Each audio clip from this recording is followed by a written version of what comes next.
are watching the Savera Morning Bulletin with Shudha. The United States and Iran have announced an agreement to end the war, with an official peace pact expected to be signed in Switzerland.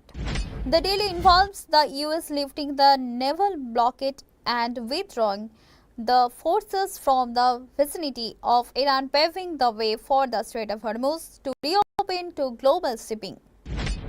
World leaders have convened in Evian-les-Bains, France for the annual G7 summit. Discussions are heavily focused on the US-Iran deal, global economic stability and international security. Despite the US-Iran breakthrough, Israel has officially broken ranks with the terms regarding Lebanon. Israeli Defense Minister vowed that the Israel Defense Forces will remain in southern Lebanon to protect the country's northern security interest.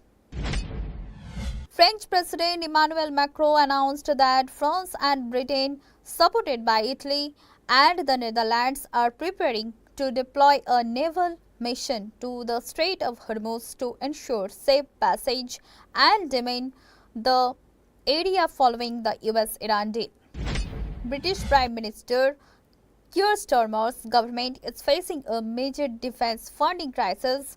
Secretary of the State for Defense John Healey and Armed Forces Minister both resigned in protest over what they described as the Treasury unwillingness to provide sufficient funds for the military.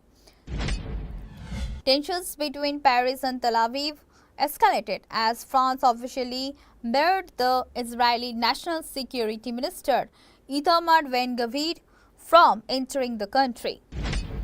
A later petition has been sent to the Supreme Court alleging concerns over alleged misappropriation, the disappearance and irregularities in the handling of donation and offering made by devotees at the Sri Ram Janmabhoomi Mandir in Ayodhya. Chaos erupted outside the Visakhapatnam Police Commissionerate on Monday as approximately 350 victims gathered to protest against the Chandu Group of a firm they allege they swindled them out of nearly 20 crore rupees through fraudulent investment schemes.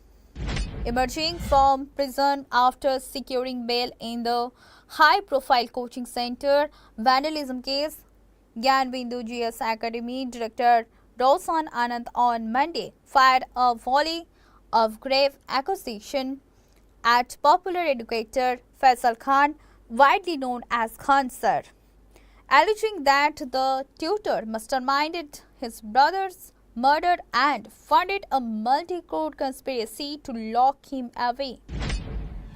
LNG carrier Disha safely transit Strait of Hormuz with 62,370 MT LNG cargo expected at the Dahej port on June 18th. Ministry of Ports confirms coordination with MEA and shipping firms. Over 3,587 Indian seafarers repatriated amid ongoing maritime safety efforts. A dramatic scene unfolded at a Jaipur protest as Kakrat Janata Party founder Abhijit Dipke was allegedly slapped multiple times and manhandled by individuals in the crowd. Video shows his scarf being pulled and attempts to drag him down amid the chaos. The BSE Sensex surged 736 points and the Nifty 50 neared the 24,000 mark as peace talk optimism led crude oil prices to tumble. India's merchandise exports reached a record $45.2 billion in May, though the trade deficit widened to $28.21 billion.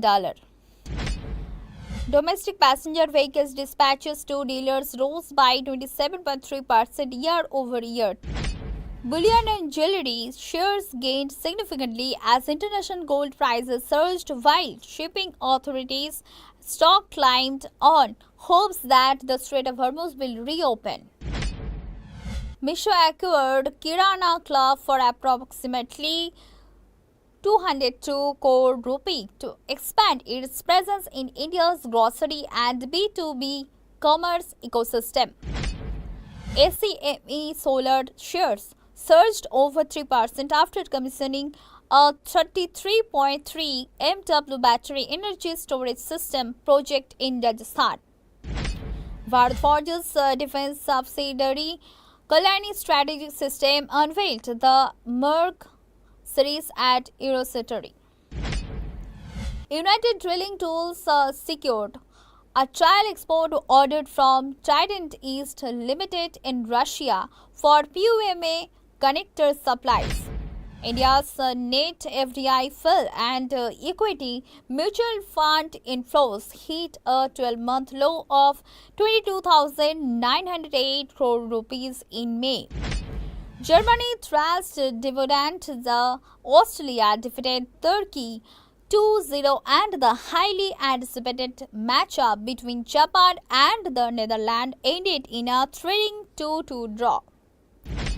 India's Dhiraj and teenager Kumkum secured the gold medal in the recurve mixed team event at Stage 3 in Antalya, Turkey. The New York Knicks claimed that their first NBA championship in over 50 years, sparking massive celebrations across the city. India kicked off their T20 World Cup campaign by handling the Pakistan a crushing defeat in their opening match at the Edgbaston. The Fremantle Dockers solidified their ladder position ahead of round 15, successfully regaining star players Khalif Serong and Matthew Johnson.